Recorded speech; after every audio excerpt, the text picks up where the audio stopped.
My name is Mary Smith, and I'm 25 years old. I've been married for 3 years to Mike, who is 3 years older than me, and I work part time. At that time, I was 6 months pregnant. During a regular checkup, I found out that our baby had a congenital disease. When I told my husband, he did something completely unexpected. What is this? What do you mean? Isn't it obvious? It's a divorce paper. I want a divorce. The day our baby daughter's suspected illness was confirmed, Mike handed me a filled out divorce paper. I actually have a mistress. I'm going to marry her, so I want to divorce you. Wait, are you serious? Our baby is about to be born. That was the only thing bothering me. But it seems like that's not necessary anymore. What do you mean? I mean, the baby has a disease, right? People say parents can love their children no matter what, but not me. I can't love a child who will spend their life in a wheelchair. What?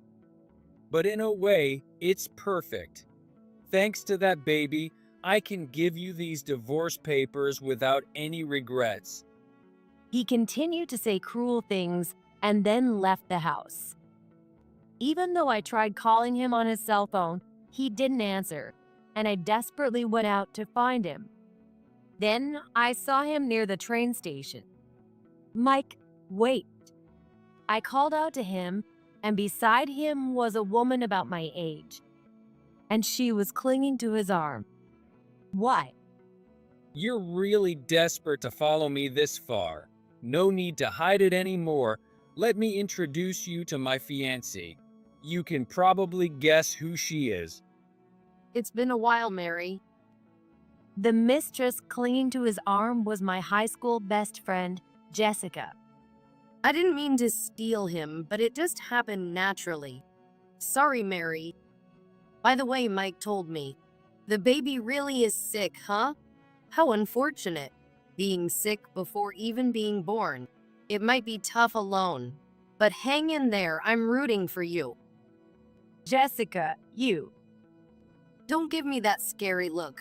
It's your fault for neglecting Mike while you were sick during pregnancy. No wonder he cheated on you. If you didn't want him to be taken, you should have held on to him properly. That's how it is. Make sure you submit the divorce papers I gave you and move out. With those words, the two of them left me. I submitted the divorce papers after that. I decided to live with my unborn child. That was 6 years ago. The daughter who was in my womb then is now in first grade. She has congenital disabilities in her legs and ears, but she's grown up to be a bright, kind, and wonderful child. Then one day, Hey, is that you, Mary? while I was walking in a large park with an ocean view with my daughter in her wheelchair, someone called out to me. It's been ages. How long has it been? About 6 years, right? How have you been? The two who spoke familiarly were my ex-husband and my ex-best friend. Well, goodbye. Hey, wait. Isn't it cold to brush us off after all this time? Of course. Why would I want to get friendly with you? Come on, don't say that. More importantly, listen to this. After our divorce, I quit my job and started my own business. It's small, and I don't have many employees yet, but I'm pitching to big companies, and it looks like I'll get some deals. Well, so? And what about you? Then he looked down at my daughter in the wheelchair, and he said something unbelievable. Is that the child from back then? So your kid turned out to be like that. What did you just say? Yeah, I was thinking after we divorced, maybe the diagnosis was wrong. But looking at her, it seems the doctor was right. I made the right choice divorcing you. What? I can see she can't walk, but can she talk? Can she communicate? What about school? Is she going to a regular school? Hey, can you understand what I'm saying? My daughter looked up at me, confused as he spoke to her. Oh, she can't hear either? Maybe she doesn't understand our words. What are you saying? What is this about? Well, she's pregnant now, but because of what happened to you, she's worried. Of course, everything is going well, so there's nothing to worry about. But the thought of having my child like that makes me anxious. I could never raise a child like her. I wanted to ask you what it was like if I ever met you again. Don't worry, you're overthinking it. But yeah, seeing this in person does make anyone nervous. What? But wow, you must have it tough. Raising a child like that on your own. Well, you gave birth to her, so it's your own fault. Good luck not dragging each other down. Sorry to disappoint you, but I'm not alone. I remarried someone who cares about my daughter much more than you ever did. Really? You remarried? Your new husband must be really unlucky to get stuck with this. I feel sorry for him. They laughed loudly.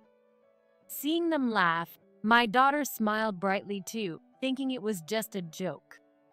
She probably doesn't even understand they're talking about her. Really pitiful. Glad she's not my kid. That was the last straw for me. Hey, enough already. Just as I raised my voice, someone spoke up. What a coincidence running into you here. It was my current husband, John, along with his brother and his brother's wife. But as soon as Mike saw John, he started trembling and turned pale. His mouth hung open in shock. Why is John here? Oh, sorry for the late introduction. She's my wife. Your wife? Yes, today we're celebrating our daughter's elementary school, starting with my wife, our daughter, and my brother's family. We were on our way to pick them up at the station. From their conversation, it seems they know each other. Hey, do you know him? What's your relationship? He's the CEO of a company that recently came to us for a business deal. It seems he's struggling to find clients since his startup. He came personally without an appointment to ask for a contract with us. Yes, I remarried the CEO of a large company. And the person who came to his company for business was my ex-husband. When did you and she? About 3 years ago, we met, got married, and became a family with her daughter. I see. Finding out that the man I remarried is the CEO of the company he's trying to work with, Mike started sweating profusely and stood there, frozen. So, why are you here? Is there some trouble? Oh, no, nothing serious. Actually, they were just.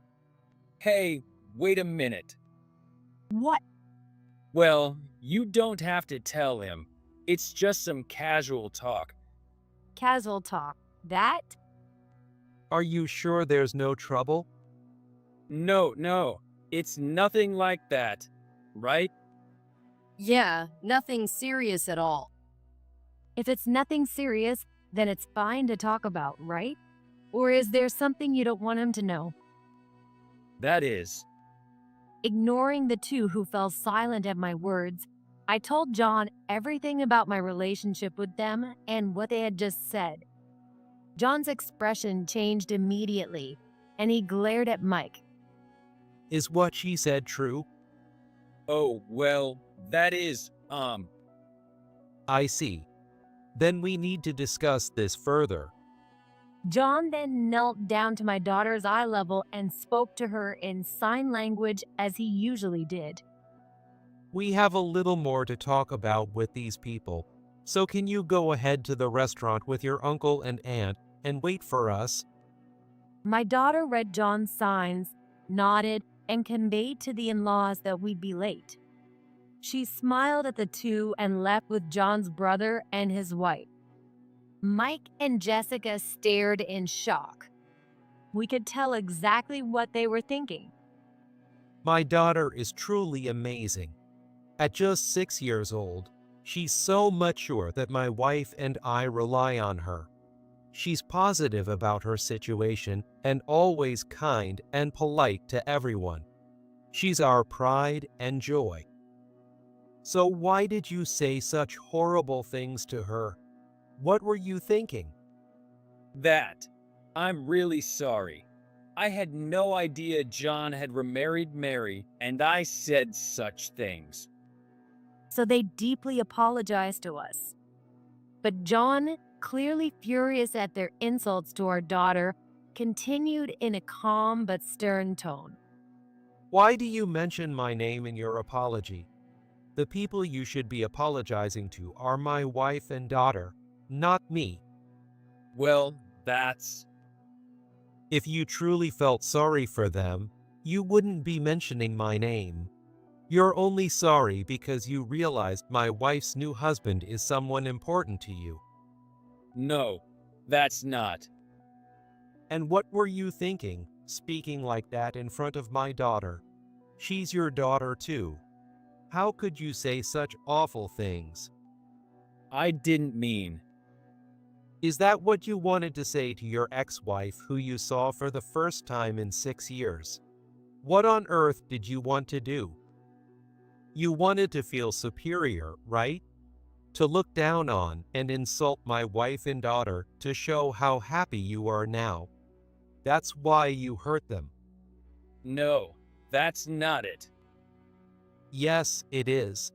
Otherwise, there's no reason to insult someone, especially in front of your own daughter. Did you think it was okay because she can't hear? Just so you know, even though she can't hear, she can understand a lot from reading lips. What? Though she probably doesn't realize you're her biological father. But she smiled at us. That's her way of coping. She knows people who insult others do it to get a reaction. So, she smiles to defuse the situation. It's clear that at 6 years old, she's more mature than both of you. And you told my wife that divorcing her was the right choice. I agree with you. Because you chose to leave her and marry someone else. I met this wonderful woman and our lovely daughter. John then delivered the final blow to the speechless pair. By the way, about that business deal, consider it off. What? When I came to pitch, you seemed so interested. You said it was a good idea. At the time, yes. But after hearing what you said to my wife and daughter, I can't in good conscience do business with your company. Because that's exactly it.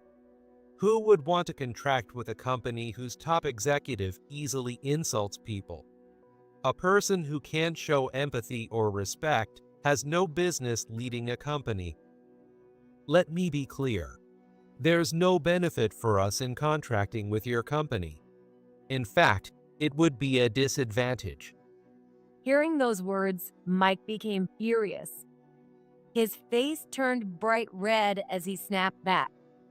Why not? Just because I'm her ex-husband? You think it's okay to mix business with personal matters? John answered calmly. Maybe you're right. Then, I knew about you before you came to pitch your business. what? About 2 years ago, when my wife went back to visit her family, I was organizing some old boxes she brought when she moved in. That's when I found a photo of you and her. I didn't know. I was jealous. Seeing a photo of her with someone who treated her so badly made me think she still had feelings for you. So, I never mentioned it to her. That's not true. I understand.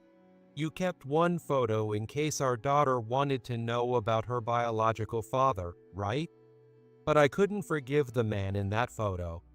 This man hurt my wife, and I couldn't forget his face. Then, out of the blue, I got a contact from a CEO of a company I had never heard of, wanting to meet.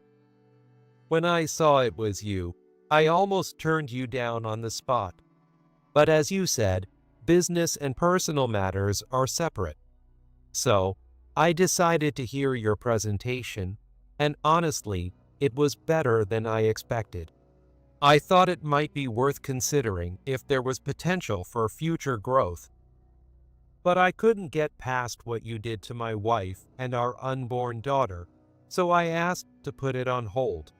After today's incident, I've decided it's impossible to make a contract with your company. Wait, I sincerely apologize to your wife and daughter. I deeply regret hurting them with my careless words. Please, reconsider the contract. That's exactly the problem. Your apology is just a means to secure a contract with us. That's why I said it's impossible. Then what should I do? My startup will go bankrupt if we don't secure a contract with a major company soon. What does your company's early bankruptcy have to do with me? But that's... Surely you're not suggesting that because you're my wife's ex-husband and the biological father of my daughter, I should help you out, are you? No, that's not what I meant. Did you forget what you told me earlier? Don't mix business with personal matters. I'm returning your words to you. If you're so desperate for a contract with a major company, find another one. We're not interested. The truth is, other major companies have already turned us down. Your company is our last chance. I'm begging you. Then Mike asked John again. It seemed that if John's company didn't sign a contract, his business would indeed go under. But that didn't change John's decision. As I said, today we're celebrating our daughter's starting into elementary school. We're meeting her at the reserved restaurant, so we'll leave now. Oh, there's one more thing I wanted to tell you. One more thing. After you divorced my wife, you paid the alimony in a lump sum, but it seems you only paid child support for the first month and then stopped completely. That's because I needed to save up to start my own business, but I can pay some child support now. So please. I'm not asking you to pay. In fact, it's the opposite. We don't need your child support anymore. What? What do you mean? We're about to finalize the adoption of my daughter, so you won't need to pay child support anymore. I wanted to make sure you knew that. Now, let's go. Yes. Wait, John. Please hear me out. Mary, say something. You heard him. That's all there is to it. No way. Ignoring Mike as he collapsed in tears, we headed straight to the restaurant. Our daughter greeted us with a smile, and we enjoyed the rest of our time together. However, that night, something unexpected happened. Who is this? Hello. I received a call from an unknown number on my cell phone. It's me. Is that Jessica? The one calling was Jessica, my former best friend who had joined my ex-husband in insulting my daughter and me earlier. How did you get this number? I heard it from a mutual acquaintance, but that doesn't matter. What do you want? What's so important that you had to get my number from someone else and call me? About what happened earlier today. Can you talk to John about reconsidering? What? What are you talking about? I know we said awful things to you and your daughter. I didn't know she could understand what we were saying by reading our lips. I'm truly sorry. But if things stay like this, his company will really go bankrupt. We'll end up homeless with our unborn child, so please, I beg you, even if it's just a short-term contract until his company stabilizes. Please ask John. Jessica shamelessly begged me to ask John to make a contract with Mike's company. Do you even hear yourself? You stole my husband, insulted me and my daughter after seeing us for the first time in 6 years, and now you're asking for help? Please don't mock me. This has nothing to do with me, so handle your own problems. Goodbye. Wait, Mary, What now? I know I'm being shameless, but we have no other options. As you know, we eloped. We swore we wouldn't rely on our parents. His parents hate me because they know why he divorced you. My parents are the same. We have no one else to turn to. If John leaves us, we'll end up living on the streets. So what? Didn't you hear me? I'm pregnant. When you two betrayed me, I was pregnant with my daughter. You knew that, didn't you? Until the day I found out you were his mistress, I confided in you about my daughter. That was. When I was crying to you about the possibility of my unborn child having a disease, what were you thinking? While you were comforting me, telling me not to worry, were you secretly thinking how pathetic I was? No, Then how could you do this? I know, I was wrong. I'm sorry. Is that enough for you? What is that supposed to mean? Your pride hasn't changed at all since high school. What? Do you remember what our history teacher used to say? Everything you do, good or bad, comes back to you. You laughed it off back then, but now, Jessica, you're living proof of his words. Well, When I went through my divorce, my parents and friends supported me because I wasn't the one who betrayed someone. what are you trying to say? If you have something to say, just say it. Okay, I'll say it. This is your own doing, Jessica. The reason you don't have anyone to help you now is because of your actions. Asking for help while ignoring your own faults is just too much. Even after growing up, Jessica remained my best friend. We had our fights, but she was always the first person I talked to, whether I was happy or sad. Finding out she had an affair with Mike broke my heart. It felt like a hole had opened up inside me. When I asked why you had the affair, you said it just happened, but it was because you couldn't stand seeing me happy, right? Who told you that? What does it matter? Planning to confront them and throw more insults. No way. So, how did it feel to take my happiness away? Are you happy now? Jessica fell silent. You took my happiness out of jealousy, and now look at you. And by the way, even if my husband decided to contract with his company, it would still go bankrupt soon. Why would you say that? Think about it. If his company can't survive without a contract with us, it has no future. He probably started it because he wanted to get rich. Do you really think a company founded on such a shallow reason will last? That's. Look, even if I tell my husband, the decision is his as the CEO. Whatever happens, don't blame me. With that, she said, I understand, and hung up.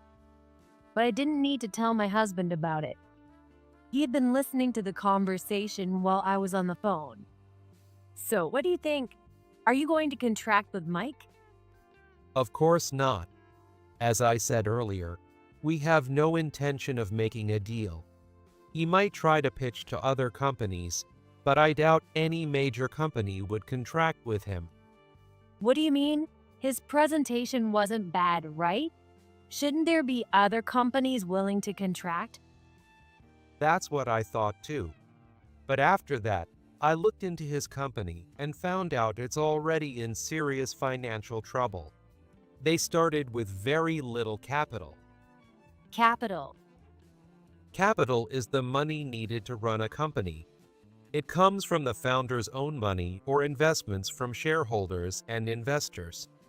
If there's not enough capital, the company faces many issues. For example, if the company doesn't make enough profit, it becomes insolvent, meaning its liabilities exceed its assets, leading to bankruptcy. And if the company has little capital, it loses credibility with business partners and financial institutions. No one wants to contract with a company on the brink of bankruptcy. Even so, you can start a company with little capital. For example, IT-related jobs that can be done with just one laptop. But he didn't start his company out of passion.